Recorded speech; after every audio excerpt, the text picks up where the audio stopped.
Sometimes it's nice to look back on your favourite games, thinking about a particular story arc or mission or side quest that was memorable to you, or maybe the characters in the game itself and how they stood out. Well, recently, on the 4th of December, we've just had Dragon Age Day, and this is where fans from all over the world come together to celebrate all things Dragon Age, to donate to a very good cause, but also to get some juicy updates on upcoming games that if you're a Dragon Age fan, you need to know about. It's no secret that Dragon Age Origins is regarded as one of, if not the best game of the series.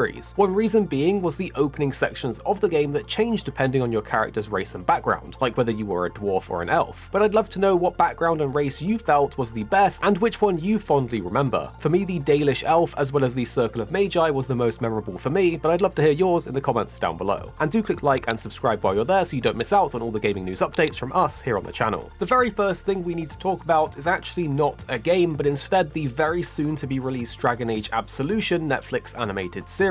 This comes out on the 9th of December and is a new 6-part series launching on Netflix, and was of course a close collaboration between them and BioWare. The bio for the show is as follows: with great power at stake, a group of misfits must work together to steal an artifact from a sinister mage. Within the trailer though, we can see that the artifact is the Circulum Infinitus, a powerful ring fueled by blood magic, which if you're a Dragon Age fan you no doubt know is not a good thing. If this doesn't excite you though, know that the show will to some degree feature Cassandra and Liliana, which personally I'd love to see. Producing the series is Red Dog Culture House, a South Korean studio which previously worked on the 7 Deadly Sins and Netflix's The Witcher Nightmare of the Wolf, which was fantastic. If you haven't seen it yet, you definitely should. Moving on to the upcoming game though, Dragon Age Dreadwolf, we already went over the recent alpha milestone news on the channel, which is really good news for the game, but for Dragon Age Day itself, we got a new key cinematic, which they say is from the game. The cinematic's voiced by Varric once again, and it's really all about what he says during this cinematic that makes it intriguing. Essentially, Varric is confirming what we already know about Solus from Inquisition. He's actually Fen Harel, the Dreadwolf. Within the trailer, he references Solus as either the ancient elven god of lies or a heroic rebel against tyranny, depending on which story you believe. Essentially, Varric explains how Solus trapped the other elven gods and created a veil that split the world from the Fade. However, now in Dreadwolf, he wants to break the veil and destroy the world. So it's looking like Solus might in fact be the main villain of the game, which isn't too surprising given the title Dreadwolf, but this cinematic definitely backs that up. Very interestingly though, Varric uses the words "we're the only ones that can stop him," which to me suggests that Varric might be joining us in Dreadwolf as a companion once again, otherwise he wouldn't say we. Maybe it's wishful thinking though, but here's to hoping. Along with this news though, there's also a new Dragon Age short story called As We Fly. You can read this on the EA website if you want to. There's also a small collaboration with The Sims 4, including new themed wearable items, as well as discounts on Dragon Age games across all platforms. Personally, the new cinematic for Dreadwolf was the most exciting news for me, but I also can't wait for the upcoming Netflix anime. You guys definitely need to listen to the cinematic in its entirety, so I'm gonna let it play for you guys so you know exactly what's up with the upcoming Dragon Age Dreadwolf.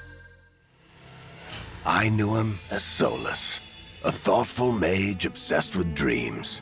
But long ago, he had a different name. Fen Harel, the Dreadwolf. Ancient elven god of lies, or heroic rebel against tyranny, depending on which story you believe. In his final fight with the elven gods, Solus imprisoned them and created a veil that split our world from the raw magic of the Fade. But now, he wanted to tear down that veil and destroy the world. And we're the only ones who can stop him.